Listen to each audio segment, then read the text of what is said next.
I'm Liu Xilin from Group 3, and my teammate is Sungyin Qi. Our topic is material requirements planning. I will present the section of introduction, BOM structure, and finally, I will explain the example 2. So the first part, introduction. What is MRP? MRP is a calculation tool used to plan the material demand volume and the time of demand. It is mainly used for handling dependent demand materials, such as components and raw materials. And the objective is an MRP system to determine the quantity and timing of material requirements and to keep priorities updated and valid. When to use MRP? In job shop production, complex products, and assemble to order environments, and discrete and dependent demand items. And three core components from MRP. First, master production schedules, BOM, and inventory records. So part 2. As we can see, the image shows a skateboard, which we can consider as level 0. And it includes one board, 2 trucks, 4 wheels, and 8 screws. Each wheel contains the next level. Level 2 consisting of 1 tire, 1 rim, and 4 screws. First, we draw the corresponding product structure tree and label the required quantities. For example, A equal to 1 plus 1, where the first one, means 1 unit of x. 1x needs 1a, 1 unit of a, and the second one means we are producing 1x. Similarly, B equal to 2 plus 1, where 2 means 1x needs 2b, and the 1 is again the number of x. So following the logic through the product structure, we can calculate 1x will require 1a to be for C 24D, because 1x need 8D, but C includes 4D, so the level 2D equal to 4 plus 4 equal 16, and the level 1D 8D, right? So finally 1x will require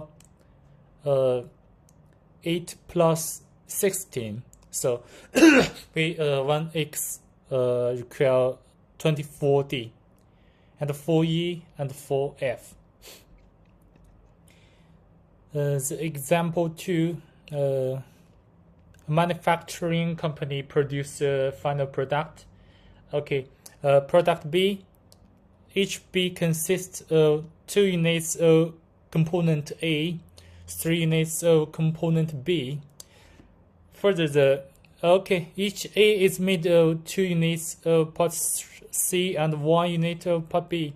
Part D, each B is made of 1 unit of part E and 2 units of part F. So we also draw the production constructor tree. Okay,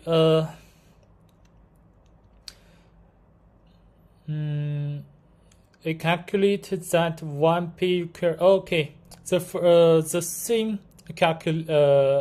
method of calculation with just the V side. 1p will require 2a, 3b, 4c, 2d, because 1p need require 2a and 2A, 1A require, okay, the first one means 1A require 1D, right? And the 2 means, where the 2 means the first level, the original level 0, 1P need 2A, so 1P need 1 plus 2 equal 2D. Okay, 1P also require 3E and 6F. The same calculation, right?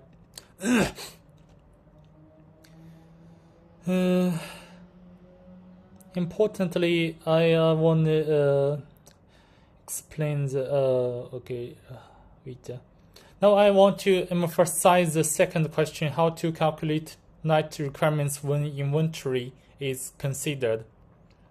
Okay, the question is determine the night requirements and take into account the current on-hand inventory.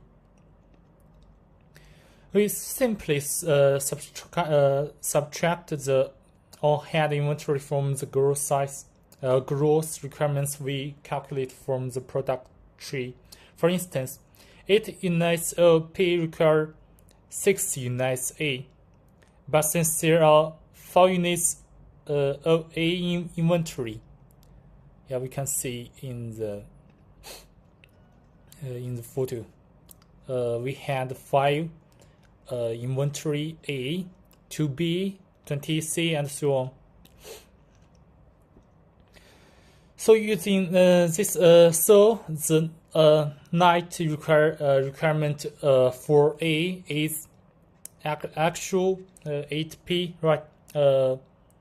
1P need require 2A, so 8P require 2 plus 8, 16A.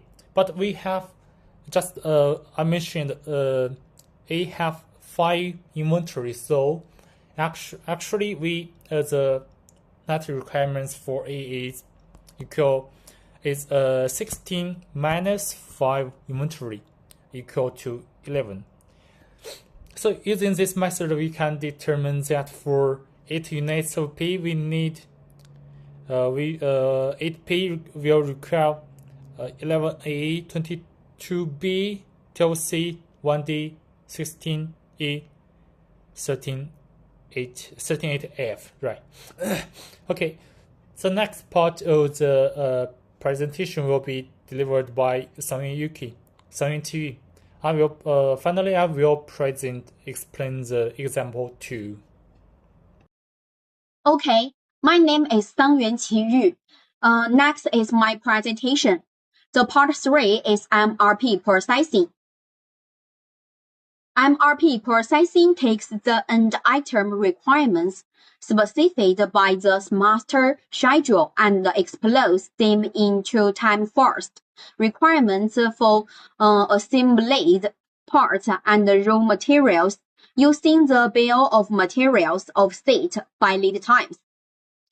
The components of MRP mainly consists of 6 parts: grossing requirements, schedule receipts, projected on hand, night requirement, planned order receipts, and planned order releases. Look at this table. This table is the one needed for the conclusion. Next, I will provide a detailed explanation of each component. I will take part C as an example and explain the key date. Firstly, gross requirement. The gross requirement is total expected demand for an item or material in a time period. From the question, it can be seen that the total quality of Part A is 15 units, with 10 units on hand. Therefore, Part A only needs to produce 14 units, and one Part A requires the combination of 3 Part C. So, Part A's grossing requirements is 3 multiplied by 40 equals 120. Secondly, schedule receipts. The schedule receipts is the quality of material already ordered and expected to be received at a future time. Comes to exacting purchase orders or production orders. But in this question, no date was found. So, the schedule receipts is 0. The next part is projected on hand. The projected on hand is expected amount of inventory that will be on hand at the beginning of each time period. And project inventory on hand for current period is equals to the planned receipts for previous period minus the net requirements for previous period plus the schedule receipts for current period. So, as can be seen in the table of the question, there are 20 units of Part C, and there are no other date. So, the project on hand is 20. The next part is net requirement. The net requirement is represents the accurate quality that needs to be newly purchased or produced. The net requirement is equals to the grossing requirement minus the projected on hand. And if the result is 0 or negative, no order is needed for that period. Look at this table. In this table, we can see that the grossing requirement is 120 units. The projected on hand is 20 units. According to the calculation, the net requirement is 100 units. The next part is planned order receipts. Usually, use the as needed supply policy or specific batch size rulers are followed. This problem use L4L policy. In L4L policy, the planned order quality each time is equals to the net requirement. We know that the net requirement is 100. So, according to the calculation, the planned order receipts is also 100. Next part is planned order releases. To solve the question, we need to take the lead time into account, which is usually given in the problem. Look at this picture. From the question, it can be determined that the lead time of C is 1 week. So, the reservation should be made in the 6th week.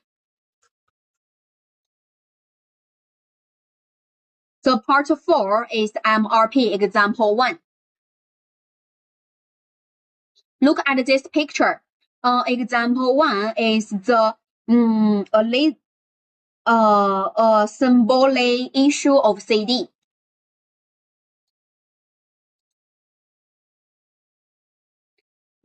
According to the information in the question, we can get a product structure tree as shown in the picture. Next, we are going to make a calculation based on the date. Look at the first table. The first table is cabinet top. We can see that one CD cabinet only needs one cabinet top. So, the grossing requirement is 100 units. The projected on hand for 1 week is 120 units. The 120 units is inventory. And because the grossing requirement for 3 weeks is 100 units, the projected on hand for 3 weeks is 120 units. According to the calculation, the project on hand for 4 weeks is 20 units. And in 6 weeks, the planned order receipts is 144 units. The night requirement is 80 units. According to the calculation, the projected on hand for 7 weeks is 64 units. Due to the FOQ policy and the cabinet top's lead time is 3 weeks. So the planned order release for 3 and 6 weeks is 144 units. Look at the second table. The second table is shell. We can see that one CD cabinet need 4 shell. So the grossing requirement is 400. Because the shell has no inventory. So according to the calculation, the projected on hand for 1 week is 0. According to the calculation, the night requirement is 400. Due to the shell use the L4L policy, the value of the planned order receipts for the 3, 6, and 9 weeks is 400. Due to the lead time is 2 weeks, so the value of the planned order reserve for the 1, 4, and 7 week is 400 units. The next example will be explained by Liu Shilin. Okay, in example 2, a table is composed of 2 wood sections, 3 braces, and 4 legs. Here we use the lot for lot rule. Use this rule, yeah, right. And the first step is still to draw the Vita. We draw the corresponding product structure tree. Yes, the table. This is a structure tree. And label the quantity relationships. One table need 2 wood section mentioned before, already mentioned, 3 braces and 4 legs. The question states that 100 units of table are required on day 4, 115 units at the beginning of day 5, and 200 units at the beginning of day 7. So firstly, I draw the corresponding table, material planning. And the quantity lead time is shown. Oh yeah, the lead time is shown in the diagram. Yeah, in this. Which means that produce the table. We need to place the order 1 day in advance. Okay, so I draw the corresponding material requirements planning or MRP table. On day 4, day 5, and day 7. The night requirements for the table are 100, 115, 200 because we don't have any inventory, only the gross requirements. And and also there's no scheduled recipes. Since these requirements quantities with a lead time of 1 day mean that I place orders for 100, 115, 200 units of tables on day 3, day 4, and day 6 because the lead time. So correspondingly, according to the quantity relationship based on the production tree. Yeah. So we calculate all the section MRP. So I should place orders for 200 because one, as I mentioned, right?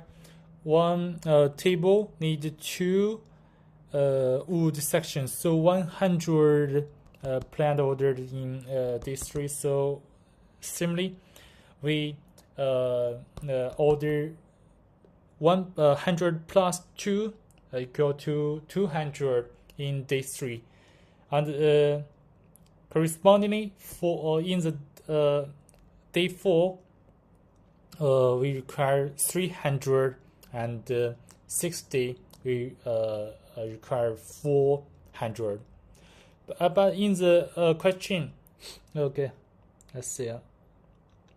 Since the question says that there is a scheduled recipe, the 100 wood sections on day 2, this means that on day 3, the next requirement is only 2 minus 100, which equals 100 units. But before all and after we we have already you finish the schedule recipes, right? So the day 4 night requirements is also equal to 360, require 400 gross requirements, and similarly the night requirements also require 400 because there is no any schedule recipes and no any project on hand. And because the leading time for 1 unit is 1 day, and for 3 units is 2 days, I place an order for 100 and plus no plus and wait, okay, multiply plus wait. Okay, add 300 equal 400 in day 2. Yeah. I remember wrong word. And day 4, I place an order for the 400 units needed on day 6. So before this part, minus and multiply, maybe. Okay, continue. The brief MRP, as I check. According to the question, we can calculate that day 3 requires 300 units of briefs. Day 4 requires 415, and the 6th day requires 600. But in the question, also give us what's different here is that there is an inventory of 6 units, so that the night requirements on day 3 is 300 minus 16 equal to 214 units.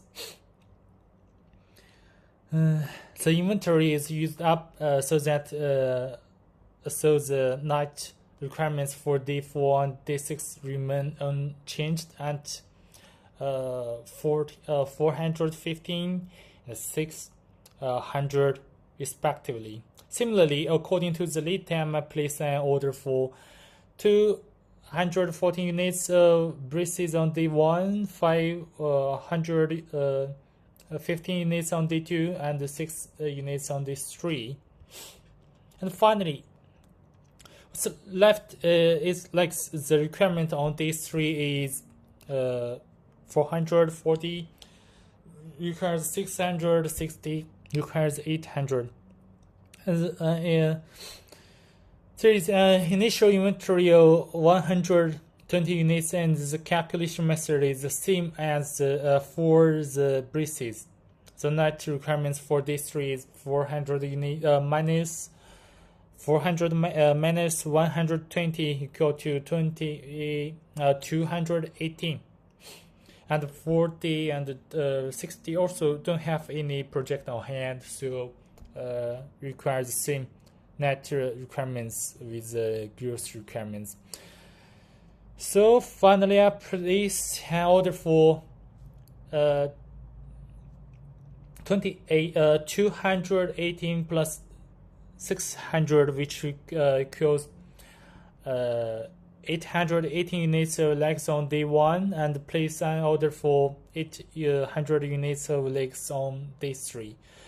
Okay, my part for the presentation is finished. Thank you. The final section will be explained by Sang-Yun Qiyu. Okay, the part 6 is MRP output.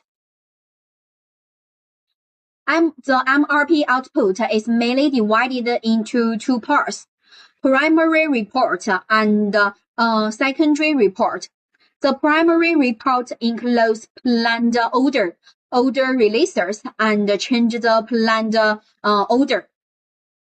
The secondary report includes performance control report, plan report, and abnormal report. The final part is a conclusion. Look at this. This is a conclusion of our MRP section. Okay, our presentation is over. Thank you.